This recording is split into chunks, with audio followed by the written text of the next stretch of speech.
बिस्मिल्लाहिर्रहमानिर्रहीम। अस्सलाम वालेकुम नाज़रीन, एग्रीकल्चर एवोल्यूशन वीडियो चैनल के साथ मैं हूं आपका होस्ट दाकत अली। आज की इस वीडियो में हम बात करेंगे कि हमारी गंदम की फसल में आखिरी पानी कब लगाना चाहिए। इस हवाले से काफ़ी काश्तकार भाइयों के सवाल थे कि हम अपनी गंदम की फसल में आखिरी पानी कब लगाएं। आया हमारी गंदम की फसल सिट्टे पे आ चुकी है, वहाँ पे अभी दूधिया हालत में है और अभी वहाँ पे जो है दाने बन रहे हैं। तो इस हवाले से अक्सर काश्तकार भाई परेशानी में होते हैं कि हम अपनी गंदम की फसल में कब पानी लगाएं, आया उस पानी के हमारी फसल पर असरात होंगे या नहीं, और हम किस तरह अपनी पैदावार बढ़ा सकते हैं।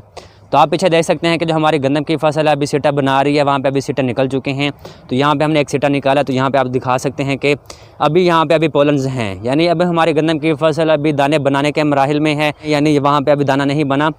तो काश्तकार भाई इस हवाले से मेरी काश्तकार भाइयों से यही दरख्वास्त है कि आप अपनी फसल जो भी काश्त करें, गंदम काश्त करें, मकई काश्त करें, तो इस हवाले से ये नियत किया करें कि वहाँ पर अपनी फसल से आप उशर भी अदा करेंगे।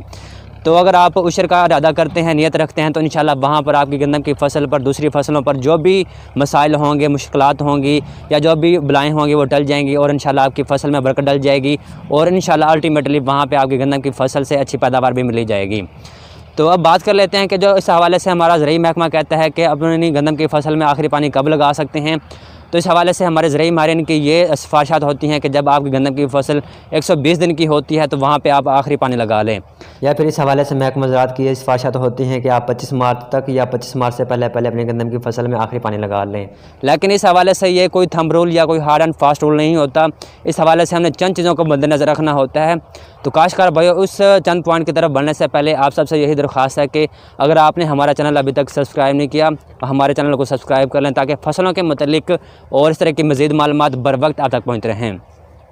तो काश्तकार भाइयों, अब चंद चीज़ें हैं हमने जिनको मद्देनज़र रखना है और उन चीज़ों को मद्देनज़र रखते हुए अपनी गंदम की फसल में आखिरी पानी लगाना है। काश्तकार भाइयों, जैसे ही आपकी गंदम की फसल 120 दिन की हो जाती है, या इस तरह कर लें कि वहाँ पे आपकी गंदम की फसल में जो सिट्टे बन जाते हैं, तो वहाँ पे कोशिश करें कि वहाँ से उन सिट्टों में से दाना निकाल के देखें। इसमें आपने ये देखना है कि जैसे ही सिट्टे में से दाना निकाल के देखेंगे तो वहाँ पे उस दाने को आप प्रेस करें, और प्रेस करने के बाद वहाँ से जब कोई लिक्विड मटेरियल निकले, यानी वहाँ से जब दूध निकले, जब वहाँ पे लिक्विड मटेरियल निकलने के बाद चेक करें तो वहाँ पे कोशिश करें कि वहाँ पे अपनी गंदम की फसल में पानी लगा लें। यानी वहाँ पे अगर आपकी दाने से वहाँ से लिक्विड मटेरियल निकलता है, दूध निकलता है, तो वहाँ पर अपनी गंदम की फसल में आप पानी लगा सकते हैं। इसके अलावा वहाँ पे आपने गंदम की फसल में अपनी जो ज़मीन है उसका वतर भी देखना होता है। इसके अलावा आपने अपनी मौसमी सूरत हाल को, हवा को भी मद्देनज़र रखना होता है। यानी जब आपकी गंदम की फसल 120 दिन की हो चुकी होती है, यानी वहाँ पे आप दाने को प्रेस करके देखते हैं और वहाँ से दूध निकलता है, और इसी तरह आपने हवा को और मौसमी सूरत हाल को, ज़मीन के वतर को भी देखना है। तो अगर वहाँ पे गंदम की फसल में ज़मीन में वतर हल्का मौजूद है तो वहाँ पे अपनी गंदम की फसल में आप पानी लगा सकते हैं। लेकिन ये कोशिश नहीं करनी कि वहाँ पे अगर हवाएं चल रही हैं या अगले दिन आपको मौसमी सूरत हाल के बारे में पता है कि वहाँ पे बारिशें हो सकती हैं, हवाएं चल सकती हैं, तो वहाँ पे अपनी गंदम की फसल में पानी ना लगाएं। इसके अलावा काश्तकार भाई, आपने कोशिश करनी है कि जब आप दाने को प्रेस करते हैं वहाँ पे पेस्ट निकलता है, दूध नहीं निकलता, तो वहाँ पे अपनी गंदम की फसल में पानी ना लगाएं।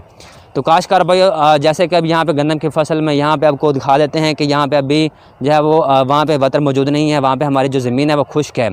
और आपने ये भी देखना है कि अगर आपकी गंदम की फसल में अभी पोलिनेशन का अमल जारी है तो वहाँ पे कोशिश करनी है कि अपनी जो है वो अपनी गंदम की फसल को ना छोड़ा जाए, वहाँ पे किसी तरह का अमल ना किया जाए ताकि आपकी गंदम की फसल मुतासर ना हो और वहाँ पे जो दाने बनने का अमल है, पोलिनेशन का अमल है, वो बेहतर तरीके से हो जाए और आप अच्छी पैदावार हासिल कर सकें। तो काश्तकार भाई, जब आपकी गंदम की फसल दूधी हालत में होती है तो आप पानी लगा सकते हैं। इसके अलावा आपने काश्तकार भाई ये भी देखना है कि अगर आप दूधी हालत में पानी लगा लेते हैं, उसके बाद 10 से 15 दिन के बाद वहाँ पे अपनी गंदम की फसल में पानी की ज़रूरत महसूस होती है,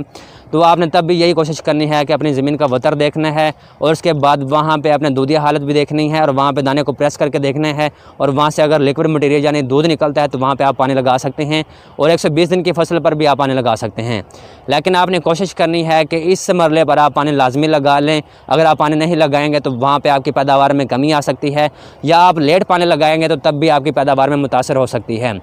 और काश्तकार भाई, इस हवाले से आपने ये भी कोशिश करनी है कि अगर आपकी गंदम की फसल में वतर मौजूद है, अगर वहाँ पे आप पानी नहीं लगाते और तकरीबन 8 से 10 दिन तक वहाँ पे फिर भी पानी नहीं लगाते, तो वहाँ पे आपकी ज़मीन खुश्क हो जाएगी, वहाँ पे दरारें पड़ जाएंगी। और इसका नतीजा ये होगा कि वहाँ पे आप दोबारा फिर पानी लगाएंगे तो इसकी वजह से आपकी गंदम की फसल गिर सकती है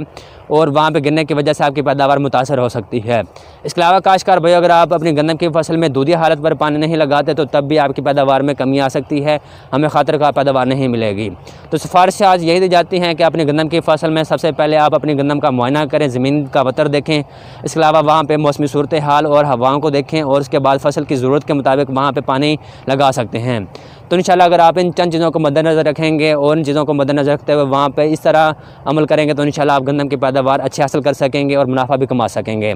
तो उम्मीद है कि काश्तकार भाई आज की ये वीडियो आपको पसंद आई होगी। अगर पसंद आई तो इसको लाइक भी करें, दूसरे काश्तकार भाइयों तक ज़्यादा से ज़्यादा शेयर करें ताकि गंदम के दूसरे काश्तकार भी इन मालूमात से फ़ायदा उठा सकें। और इस तरह की मज़ीद मालूमात हासिल करने के लिए हमारे चैनल एग्रीकल्चर रेवोल्यूशन को भी सब्सक्राइब करें और इसी के साथ अपने होस्ट सदाकत अली को इजाज़त दें। अल्लाह हाफ़िज़।